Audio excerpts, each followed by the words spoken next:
Prepare for glory! Glorious!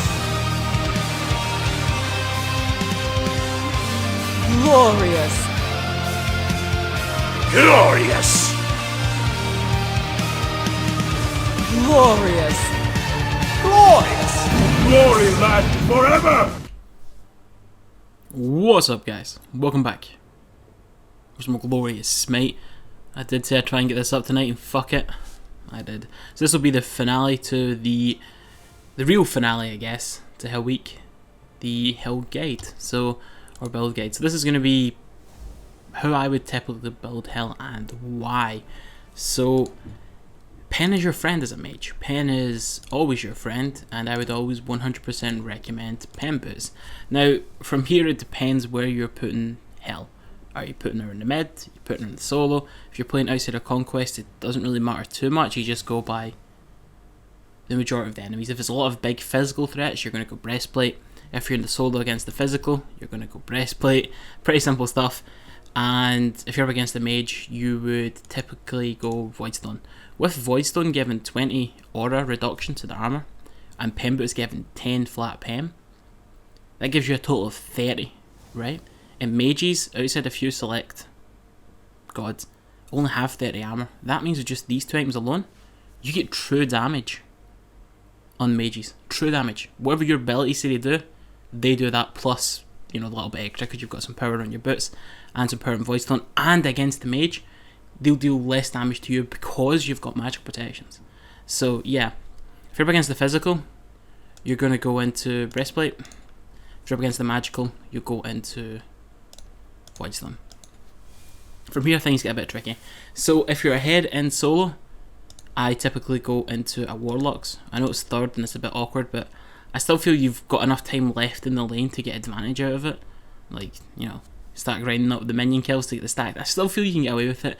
And since you're, you know, if you're ahead, you're more fed, higher level, whatever, more easy to get kills to help stack up faster. So, you know, it's not always a guaranteed thing. Sometimes I will get an alternative. Sometimes I will get Rod of Seplius, which is in the same tree.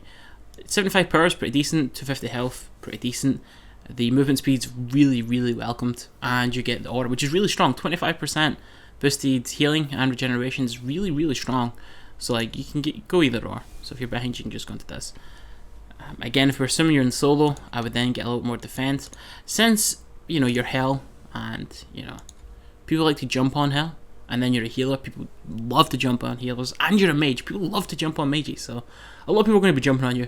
Spit Robe's pretty decent, it gives you more CDR, takes you up close to the max amount, it's got a good 40-40 protections, 10% CDR, 20% crowd control reduction, really nice, and decent passive again, giving you more true mitigation. True mitigation beats true damage, so that 15% damage mitigation will even defend you against things like Circuit Ult, and Bakasura, and Soul Reaver. That'll still protect you. It's only 15%, but it still helps. So these four items looking pretty good. And then from here, it depends.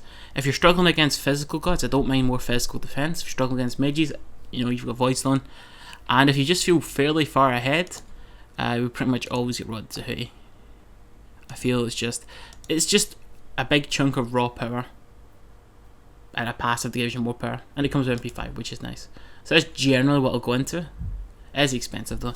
So yeah, that's kind of how the build looks. It kind of, I'd say this is a power item, but it comes with health, so that kind of helps.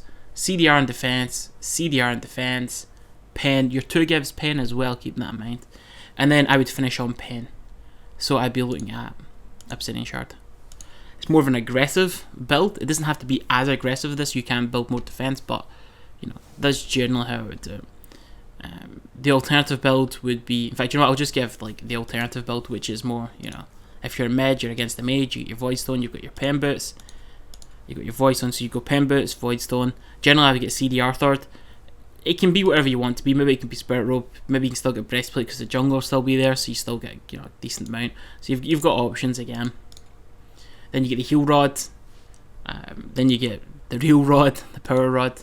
You don't need to get this 5th. I mean, I'm assuming you're kind of evenish or ahead. I would generally go to Rod. You can get Toth as a replacement for Rod, but I prefer Rod.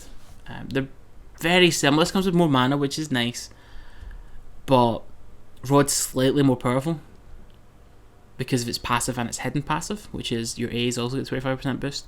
So I generally lean towards this Rod, generally speaking. And then from there you can get another defense item, or if you feel you really have to play with the tanks, you can get Obsidian Shard, because this is enough pen against all the squishies, right? Mages you do true damage to, hunters you deal enough damage, especially since you've got breastplate giving you physical defense to compensate for the lack of more pen. You've got big power spike items, you've got boosted healing, you've got a CDR, you've got the full package. If you want more,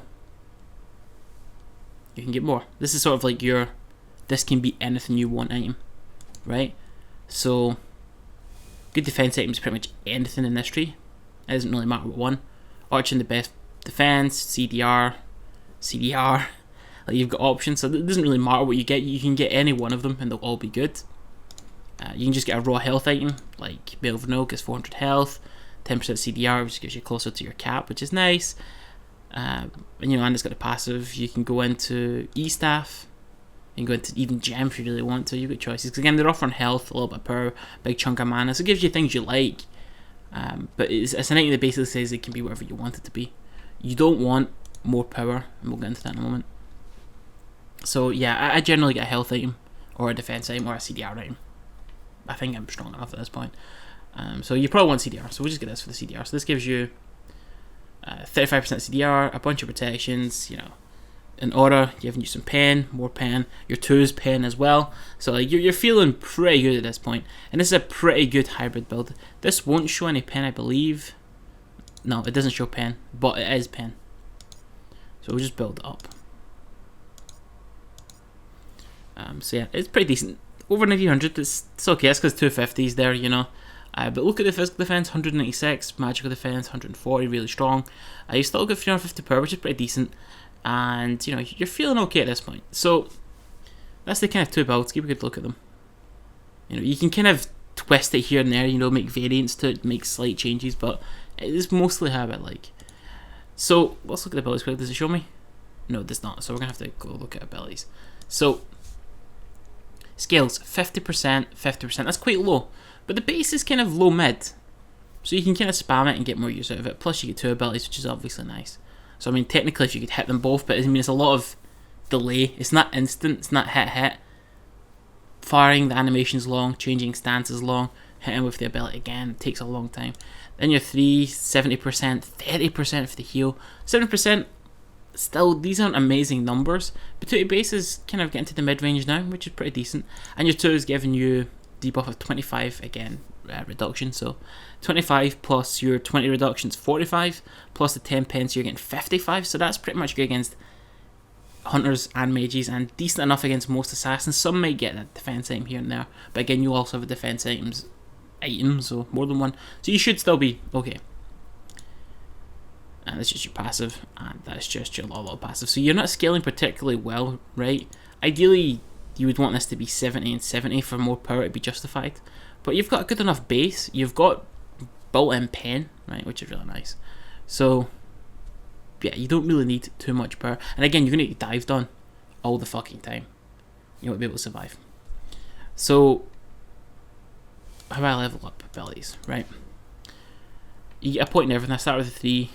Then 1, and then I literally just spam both these abilities all the way to full. Depending on some matchups, I will get a point into 2. Very, very, very dependent. If there's a lot of strong, scary CC, I will put 1 point in it. But generally speaking, I just max the damage, and then I put a point in both, and then I max the 2. Then I maxed out. I maxed the 2 for more debuff, for more kind of like protection shred. This kind of acts as like a pen item, kind of like the Thanatos 2, so you kind of get the 2 before his ult because you'd rather have more pen rather than execute a higher threshold. Same with this, you don't really care too much about your ult. You want more damage. This is the fast way to get more damage, max 1, max 3, then you put a point in both, then you finish with 2. Again, get that fucking pen. So yeah, that's kind of all the Hel builds that I would do. That's how I play Hel, and that's it guys. So enjoy this, thanks for watching, and as always, see you all next time.